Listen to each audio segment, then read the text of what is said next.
it's something that we're just not used to talking about in our normal conversations, because it's something that's a very personal, very private thing, right? So, but because no one ever really talks about it, we don't understand how we can expand on that and have a different experience with it. We just don't learn these things. And so that's why I think these conversations are so important, because when you learn how to be your best lover and you learn things with your body, that one, you're able to have so much amazing pleasure without tolerating partners that maybe aren't the healthiest choices for you, because you just really want to feel some pleasure. You can satisfy your urges yourself, and then you'll also be able to be a better lover to yourself and to someone else because you'll understand more. I had a lot of people saying they had similar experiences, like how I did growing up, where like masturbating was not okay, or it wasn't talked about, it was shamed. I'm kind of curious what your experience was with pleasuring yourself and how you got to a point of learning from it and it not being this like taboo, this bad thing. It's a great question. In my household, like my mom was very open sexually, like she was, and so that's what's helped me in my lifetime to be able to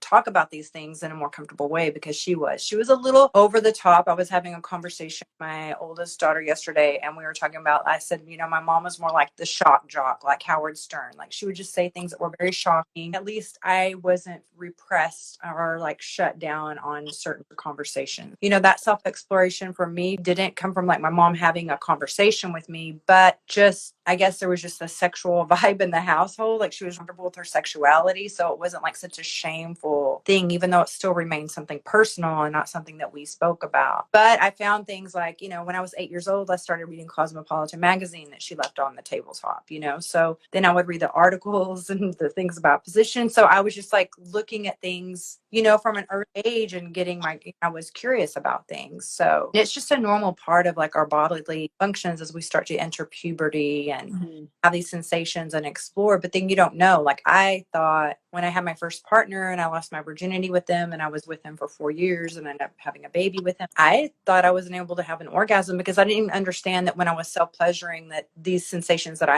were having were like little miniature orgasms. But I didn't know because no one talked to me. So I was like, oh, I'm frigid and I'm not able to have orgasms. And I thought something was wrong with me. But then when I had a partner after him, when he and I divorced and discovered that, I was like, oh, that's what that is. So it's just like this whole journey of learning about your body, even having an open conversations in my home. Later, as I was in puberty, my mom would talk to me about sex, but it still didn't translate over into what do you need to do for yourself? Because also my mom shared with me, she did not, now I remember this, Annalee, she stopped masturbating. We didn't have this conversation until I was an adult. She would be very sexually active, and maybe that's why she was more promiscuous. So she would make really bad choices in partners, and she was very overly promiscuous, and I was really late among my peers to lose my virginity because I was so afraid. I was like the wild woman. My mom, I was like, oh my gosh, like she's out of control, like I could be like the school slut or like whatever. I was really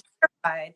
But she told me when we were adults, when I was much older in my 30s, she says once she was caught masturbating in class when she was in elementary school. Oh my gosh. And her teacher shamed her so badly. In front of the class? She was little, and, I think she was like, first, second grade or something like that. And she was shamed so much that she like didn't do that anymore. And I would try to talk to her about it. And I'll be like, I could totally have like a toy mail to you or something. You should be doing this. Yeah. She was getting older and she wasn't having partners and dating as much anymore. So she just wasn't enjoying her body anymore in that kind of a way. That's so sad. And it's crazy when I think back to even when I was in school, like in elementary, and that was 25 years ago. But like shame was how they disciplined us a lot. If you did anything, instead of them having like a constructive conversation, they would just try to embarrass you in front of the whole class. And, for a long time, I thought that was a good way to punish someone because it worked. You stop doing it. But what it ends up doing is you have this whole unhealthy mentality around that subject, rather than even being able to like your mom to even approach it again, is you're like traumatized basically. Yeah. My mom was born in like the 1930s. Yeah.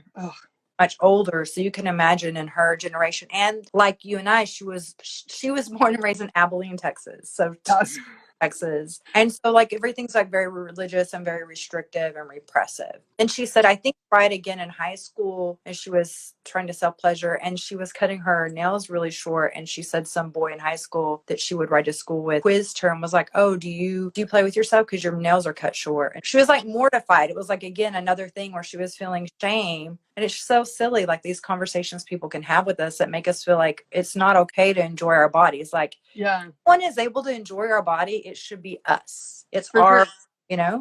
so being able to explore our bodies, and our bodies have all these amazing nerve endings and we can enjoy all these sensations. Like, enjoy yourself. Like, you just have this one life, and feeling pleasure in your body is really healthy for you. Even as a nurse, I can see like when people repress and they're stagnant with their energy and they shut down, like that's when, it's an opportunity for illness and things to happen in our body because we're not circulating that energy. We're not feeling pleasure. We're not enjoying being in this form. And it's important that we do that. It's so interesting just thinking like I'm like my mind is stuck on like the generational thing too. It's interesting that your mom was like open sexually, just not on that subject, and it's such an interesting story. My mom, we were raised to be very comfortable with our bodies. Like there was no shame in being naked. I was always the one that made my friends uncomfortable because we'd go like for a sleepover and I'm just getting naked in front of everybody, like changing to my PJs, and they would all be like, you're not going to go to the bathroom to change? And I'm just like, no, we're all girls here. Like, why does it matter? And so like we're really comfortable with our bodies, but because I was raised really conservative Christian, there was no sex until you're married. And like I did get caught touching myself a few times, and it was like, my parents were like, you only do that in private, but it was never talked about, and it was generally just this really shameful thing to have any sort of sexuality, regardless of if it's just yourself. It was just like any form of sexuality was not okay until you're married. So I had a really weird relationship with, I guess, just being embarrassed about like wanting to pleasure myself. And I don't think it was till I was probably close to 20, once I gone out of high school and really like started thinking for myself, I was like, there's this huge market of adult toys. Clearly everybody does this, because I don't think I was probably till closer to 23 or 24 till I was like comfortable talking about it with friends. And now, I'm respectful. Some people aren't that open sexually, so I don't ever try to force it if someone doesn't want to talk about it. But it's nice to have friends who you can just be like, hey, I just got this toy, this is really cool, you should try this one. Then like what works for you, and just learning, even having these conversations with your friends and what helps and works good for you. It's always nice because everyone's body is different and no one really teaches us how to explore our body.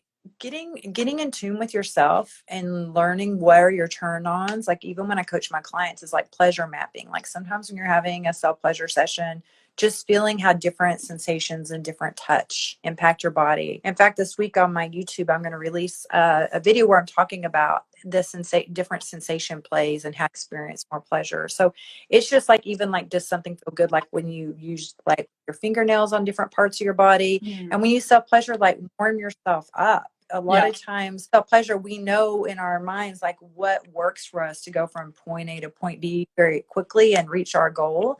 But the thing is, like, if we were with a partner and they were to give us a quickie like that, we may be offended and be like, why aren't you taking time for me?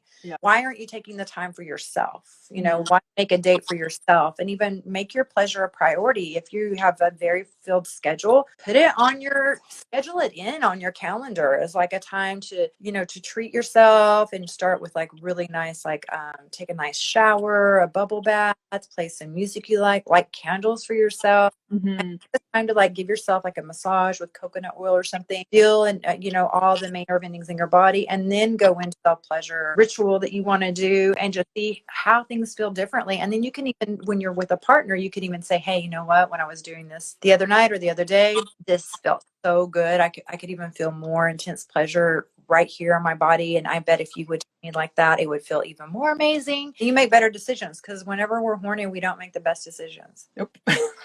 That's always what it was too. It was like always just an in the moment thing. Reach that person or reach out, take some time for yourself.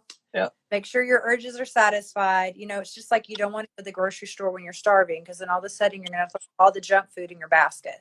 It's nice. It's my first time talking about this openly on my account, and I'm looking forward to doing more. Yes, I look forward to it too. It's awesome. And just like, don't have shame about your bodies or your pleasure. You're amazing, beautiful, magical beings, and enjoy yourself, especially in this time where we're isolating. Physical touch is so important. So give some of that touch to yourself, love on yourself, enjoy yourself, rock your own world, and it will really elevate your mood. It will boost your serotonin levels. It will decrease your stress hormone, the cortisol levels. So pleasure is medicine. So, give yourself a dose. Yes, I love it. All right. I'll chat with you later. Bye, everyone. Bye. Thank you.